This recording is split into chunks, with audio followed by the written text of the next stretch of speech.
Halo, selamat pagi Pak.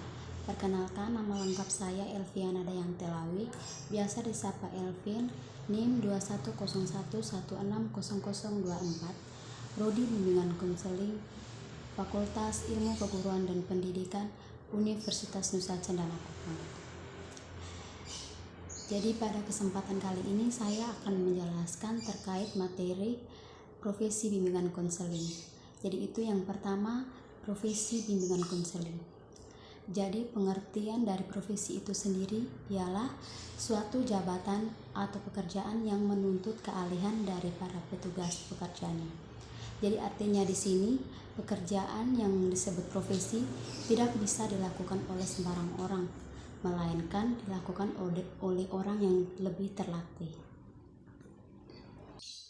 Yang berikut ciri-ciri dari profesi bimbingan konseling yaitu adalah yang pertama, harus memiliki organisasi profesi. Yang kedua, harus ada pengakuan dari masyarakat atau pemerintah. Yang ketiga, para profesi bimbingan konseling memiliki keinginan untuk memajukan diri, baik wawasan pengetahuannya, yaitu melalui kegiatan seminar, pelatihan, dan pertemuan ilmiah lainnya. Yang berikut, landasan yuridis bimbingan konseling.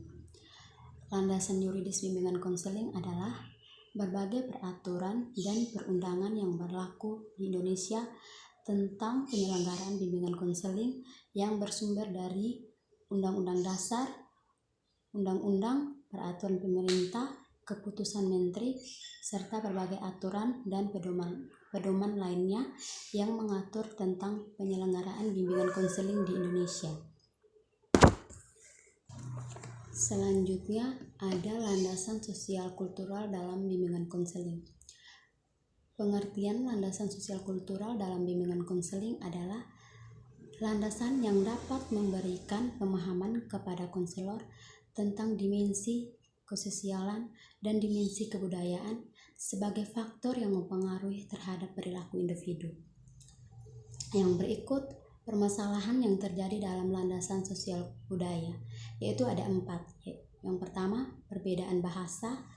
Yang kedua, komunikasi nonverbal. Yang ketiga, stereotip. Dan yang terakhir, ada kecemasan.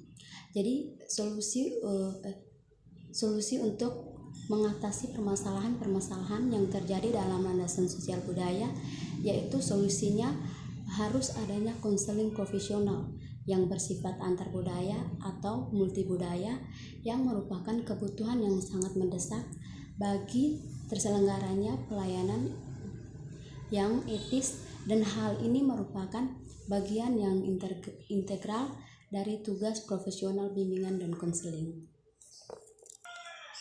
Yang berikut ada pengertian kode etik dan kode etik profesi bimbingan konseling. Jadi kode etik merupakan suatu aturan yang melindungi profesi dari campur tangan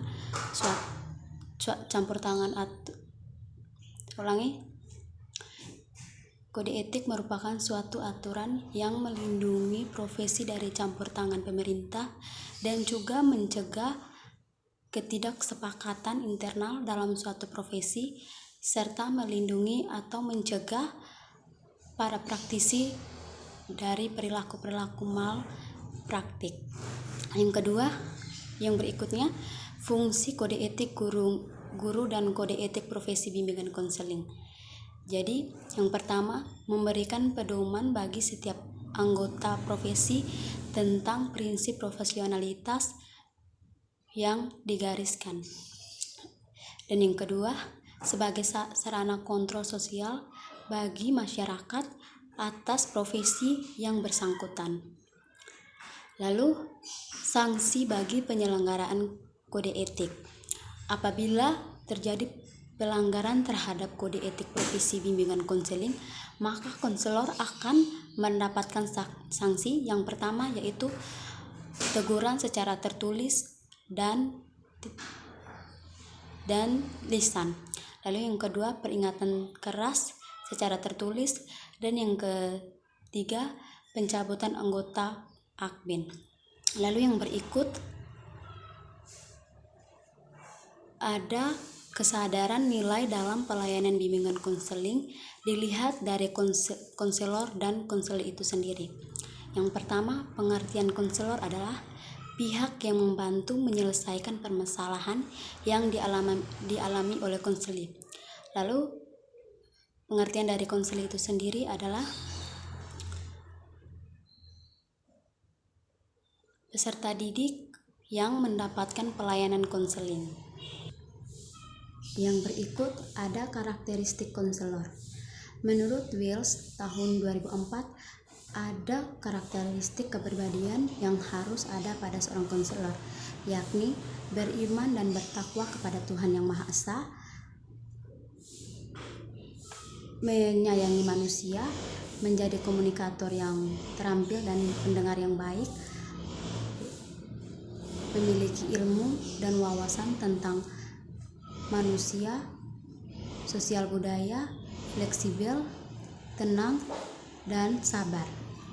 Lalu karakteristik dari konseling itu sendiri yaitu adalah individu yang memiliki keunikan atau keunikan intelijensi, keunikan bakat, keunikan motif dan motivasi, keunikan minat, keunikan perhatian, dan keunikan sikap serta kebiasaan.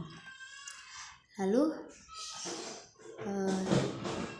nilai-nilai pribadi yang berasal dari teori bimbingan konseling barat yang dianggap bertentangan adalah adat dan sopan santun.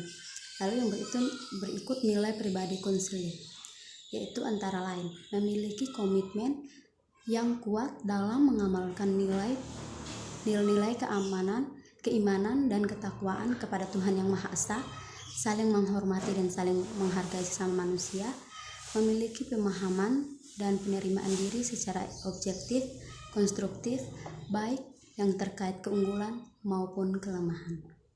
Sekian dan terima kasih.